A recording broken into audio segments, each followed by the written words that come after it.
रात के 10 बजे थे। सुमन लता पत्रकारों के साथ मीटिंग में व्यस्त थीं। तभी फोन की घंटी बज उठी। मम्मी जी, पिंकू केक काटने के लिए कब से आपका इंतजार कर रहा है। बहू दीप्ति का फोन था। दीप्ति, ऐसा करो, तुम पिंकू से मेरी बात करा दो। जी अच्छा। उधर से आवाज़ सुनाई दी। हेलो। स्वर को थोड़ा धीमा रखते हुए सुमन लता बोली। पिंकू बेटे, मैं अभी यहाँ व्यस्त हूँ। तुम्हारे सारे दोस्त तो आ गए होंगे। तुम केक काट लो, कल का पूरा दिन तुम्हारे नाम है। अच्छे बच्चे जिद नहीं करते।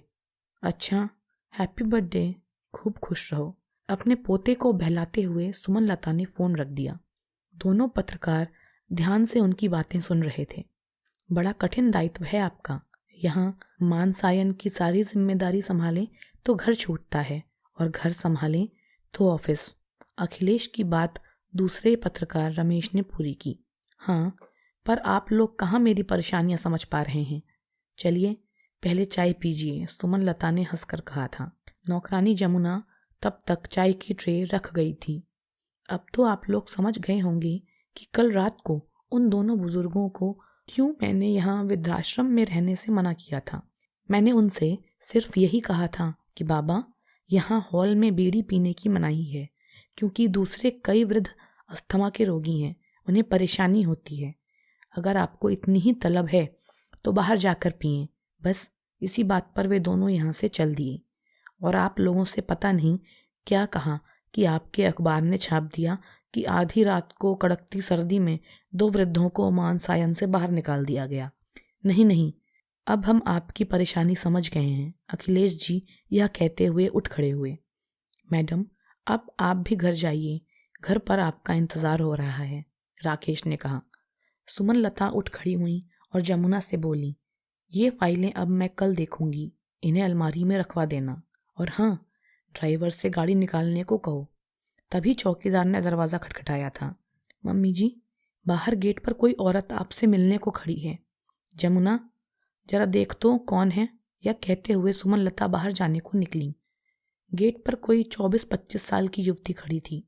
मलिन कपड़े और बिखरे बालों से उसकी गरीबी झांक रही थी।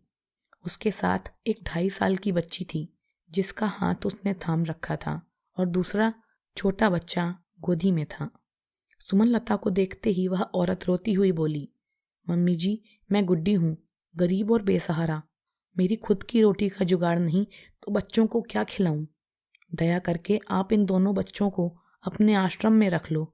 मम्मी जी, इतना रहम कर दो मुझ पर। बच्चों को थामे ही गुड्डी सुमन लता के पैर पकड़ने के लिए आगे बढ़ी, तो यह कहते हुए सुमन लता ने उसे रोका। अरे क्या कर रही है, बच्चों को संभाल, गिर जाएंगे। मम्मी जी, इन बच्चों का बाप तो चोरी के आरोप में जेल में है। घर में अब दाना पानी का जुगाड़ नहीं।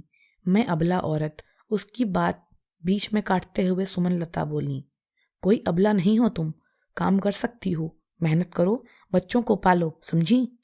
और सुमन लता बाहर जाने के लिए आगे बढ़ी थी। नहीं नहीं मम्मी जी, आप रहम कर देंगी तो कई जिंदगियां संवर जाएंगी। आप इन बच्चों को रख लो। एक ट्रक ड्राइवर मुझसे शादी करने को तैयार है, पर बच्चों को नहीं रखना चाहता। कैसी माँ है तू, अपनी सुख के खातिर बच्चों को छोड़ रही है। सुमन लता हैरान होकर बोली, नहीं मम्मी जी, अपने सुख की खातिर नहीं, इन बच्चों के भविष्य की खातिर मैं इन्हें यहाँ छोड़ रही हूँ। आपके पास पढ़ लिख जाएंगे, नहीं तो अपने बाप की तरह चोरी चकारी करेंगे। मुझ अबला की अगर उस ड्राइवर से शादी हो गई तो मैं इज्जत के साथ किसी के घर में महफूज रहूंगी। मम्मी जी, आप तो खुद औरत हैं, औरत का दर्द जानती हैं। इतना कह गुड्डी जोर जोर से रोने लगी थी। क्यों नाटक किए जा रही है, जाने दे मम्मी जी को, देर हो रही है। जमुना ने आगे बढ़कर उसे फटकार लगाई। ऐसा कर, बच्चों के साथ तू भी यहाँ रह ले, तुझे भी काम मिल जाएगा और बच्चे भी पल जाएंगे।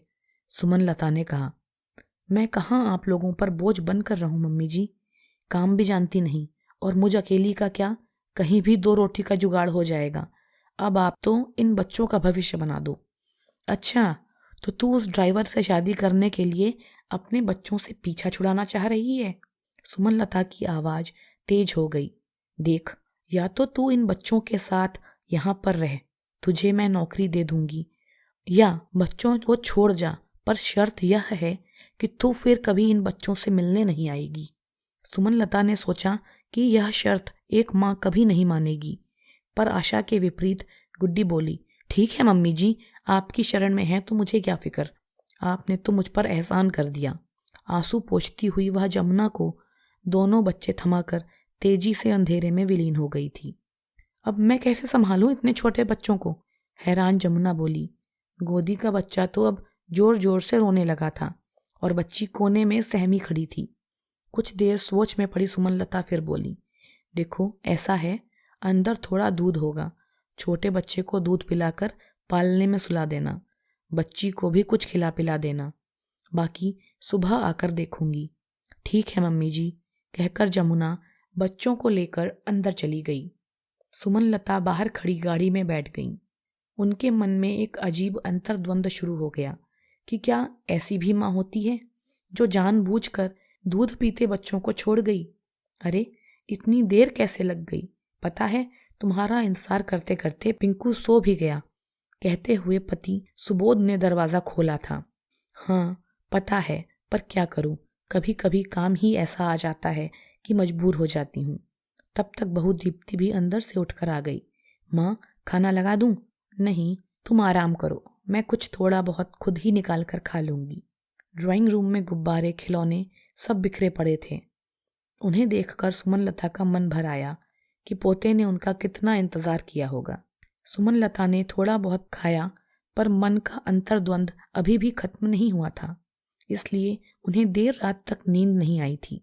सुमनलता बार बार गुड्डी के ही व्यवहार के बारे में सोच रही थी, जिसने मन को झकझोर दिया था। माँ की ममता, माँ का त्याग आदि कितने ही नाम से जानी जाती है माँ, पर क्या यह सब झूठ है? क्या एक स्वार्थ के खातिर माँ कहलाना भी छोड़ देती है माँ? शायद। सुबोध को तो सुबह ही कहीं जाना था, सो उठते ही जाने की तैयारी में लग गए। पिंकू अभी भी दादी से नाराज था। सुमनलता ने अपने हाथ से उसे मिठाई खिलाकर प्रसन्न किया, फिर मनपसंद खिलौना दिलाने का वादा भी किया। पिंकू अपने जन्मदिन की पार्टी की बातें बता रहा था। दोपहर 12 बजे वह आश्रम गई तो आते ही सारे कमरों का मुआयना शुरू कर दिया। शिशु गृह में छोटे बच्चे थे, उनके लिए 2 आया नियुक्त थीं, एक दिन में रहती थी तो दूसरी रात में। पर कल रात तो जमुना भी रुकी थी। उसने दोनों बच्चों को नहला धुलाकर साफ कपड़े पहना दिए थे। छोटा पालने में सो रहा था और जमुना बच्ची के बालों में कंघी कर रही थी। मम्मी जी, मैंने इन दोनों बच्चों के नाम भी रख दिए हैं। इस छोटे बच्चे का नाम रघु और बच्ची का नाम राधा है ना, दोनों प्यारे नाम।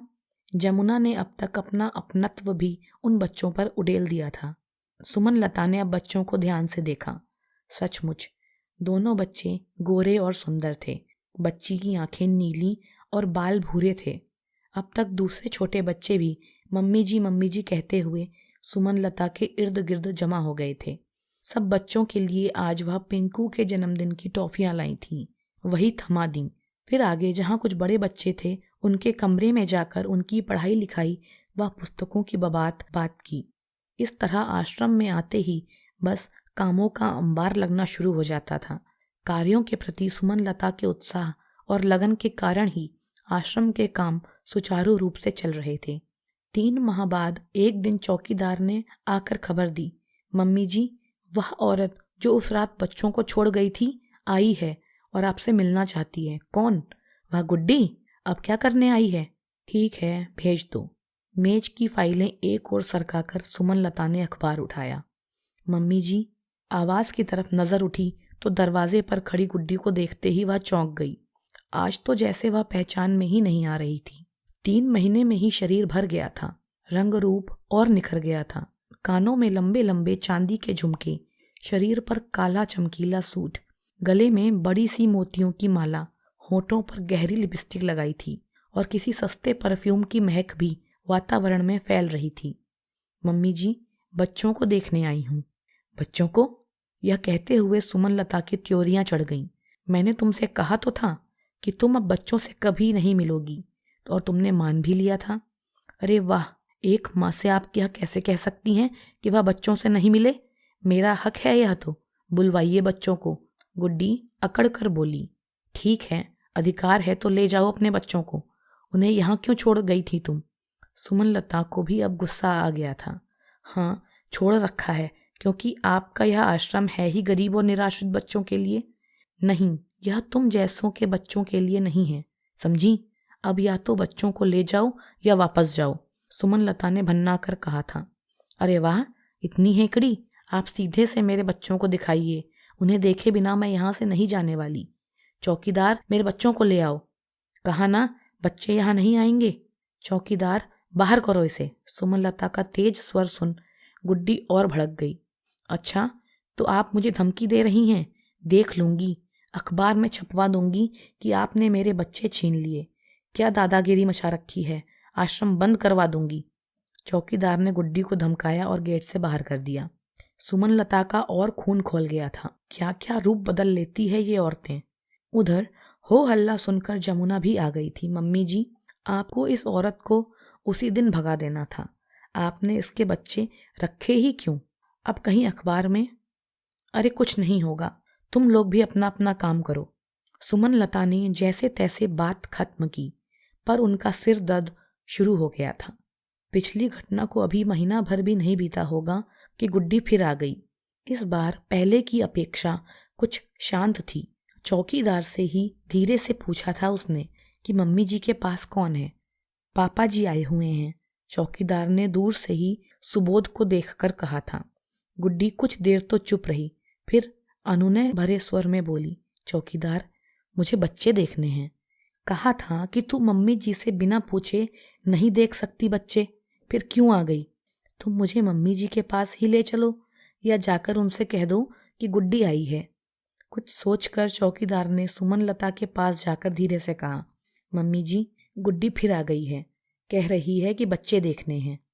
तुमने उसे गेट के अंदर क्यों आने दिया? सुमनलता ने तेज स्वर में कहा। क्या हुआ, कौन है? सुबोध भी चौंक कर बोले, अरे एक पागल औरत है, पहले अपने बच्चे यहाँ छोड़ गई, अब कहती है कि बच्चों को दिखाओ मुझे। तो दिखा दो, हर्ज क्या है? नहीं, सुमनलता ने दृढ़ स्वर में कहा। फिर चौकीदार से बोली, उसे बाहर कर दो। सुबोध फिर चुप रह गए थे। इधर आश्रम में रहने वाली कुछ युवतियों के लिए एक सामाजिक संस्था कार्य कर रही थी। उसी के अधिकारी आए हुए थे। 3 युवतियों का विवाह संबंध तय हुआ और एक सादे समारोह में विवाह संपन्न भी हो गया। सुमनलता को फिर किसी कार्य के सिलसिले में 1.5 माह के लिए बाहर जाना पड़ गया था। लौटी तो उस दिन सुबोध ही उन्हें छोड़ने आश्रम तक आए हुए थे। अंदर आते ही चौकीदार ने खबर दी, मम्मी जी, पिछले 3 दिनों से गुड्डी रोज यहाँ आ रही है कि बच्चे देखने हैं। आज तो अंदर घुसकर सुबह से ही धरना दिए बैठी है कि बच्चे देख कर ही जाऊंगी। अरे तो तुम लोग हो किस लिए? आने क्यों दिया उसे अंदर? सुमनलता की तेज आवाज सुनकर सुबोध भी पीछे पीछे आए।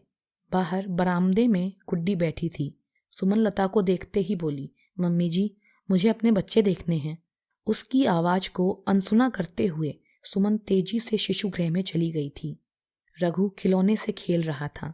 राधा एक किताब देख रही थी। सुमनलता ने दोनों बच्चों को दुलारा। मम्मी जी, आज तो आप बच्चों को उसे दिखा ही दो। कहते हुए जमुना और चौकीदार भी अंदर आ गए थे ताकि उसका मन भी शांत हो। हमने उससे कह दिया था कि जब मम्मी जी आए तब उनसे प्रार्थना करना। नहीं, बिल्कुल नहीं, बाहर करो उसे, सुमनलता बोली। सहम कर चौकीदार बाहर चला गया और पीछे पीछे जमुना भी। बाहर से गुड्डी के रोने और चिल्लाने की आवाजें आ रही थीं। चौकीदार उसे डपटकर फाटक बंद करने में लगा था। सुम्मी, बच्चों को दिखा दो ना, दिखाने भर को ही तो कह रही है। फिर वह भी एक माँ है, और एक माँ की ममता को तुमसे अधिक कौन समझ सकता है? सुबोध कुछ और कहते कि सुमनलता ने ही बात काट दी थी। नहीं, उस औरत को बच्चे बिल्कुल नहीं दिखाने हैं। आज पहली बार सुबोध ने सुमनलता का इतना कड़ा रुख देखा था। फिर जब सुमनलता की भरी आंखें और उन्हें धीरे से रुमाल निकालते देखा तो सुबोध को और भी विस्मय हुआ। अच्छा चलूं, मैं तो बस तुम्हें छोड़ने ही आया था, कहते हुए सुबोध चले गए। सुमनलता उसी तरह कुछ देर सोच में डूबी रही, फिर मुड़ी और दूसरे कमरों का मुआयना करने चल दी। 2 दिन बाद एक दंपत्ति किसी बच्चे को गोद लेने आए थे। उन्हें शिशु गृह में घुमाया जा रहा था। सुमन दूसरे कमरे में एक बीमार महिला का हाल पूछ रही थी। तभी गुड्डी एकदम बदहवास सी बरामदे में आई। आज बाहर चौकीदार नहीं था और फाटक खुला था, तो सीधी अंदर ही आ गई। जमुना को वहां खड़ा देखकर गिड़गिड़ाते स्वर में बोली थी, बाई मुझे बच्चे देखने हैं। उसकी हालत देखकर जमुना को भी कुछ दया आ गई। वह धीरे से बोली, देख अभी मम्मी जी अंदर हैं, तू उस खिड़की के पास खड़ी होकर बाहर से ही अपने बच्चों को देख ले। बिटिया तो स्लेट पर कुछ लिख रही है और बेटा पालने में सो रहा है। पर वहाँ ये लोग कौन हैं जो मेरे बच्चे के पालने के पास आकर खड़े हो गए हैं और कुछ कह रहे हैं? जमुना ने अंदर झांक कर कहा, ये बच्चे को गोद लेने आए हैं।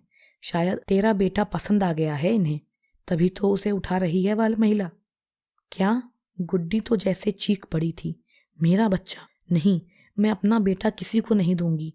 रोती हुई पागल सी वह जमुना को पीछे ढकेलती सीधे अंदर कमरे में घुस गई थी। सभी आवाक थे।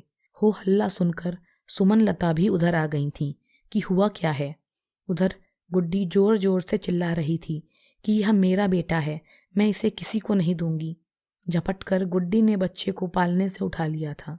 बच्चा रो रहा था। बच्ची भी पास सहमी सी खड़ी थी। गुड्डी ने उसे भी अपने पास खींच लिया। मेरे बच्चे कहीं नहीं जाएंगे, मैं पालूंगी इन्हें। मैं माँ हूं इनकी। मम्मी जी, सुमन लता को देखकर जमुना डर गई। कोई बात नहीं, बच्चे दे दो इसे, सुमन लता ने धीरे से कहा था और उनकी आंखें नम हो आई थीं। गला भी कुछ भर्रा गया था। जमुना चकित थी। एक माँ ने शायद आज एक दूसरी माँ की सोई हुई ममता को जगा दिया था। दोस्तों, आपको यह कहानी कैसी लगी हमें कमेंट कर अवश्य बताएं। धन्यवाद।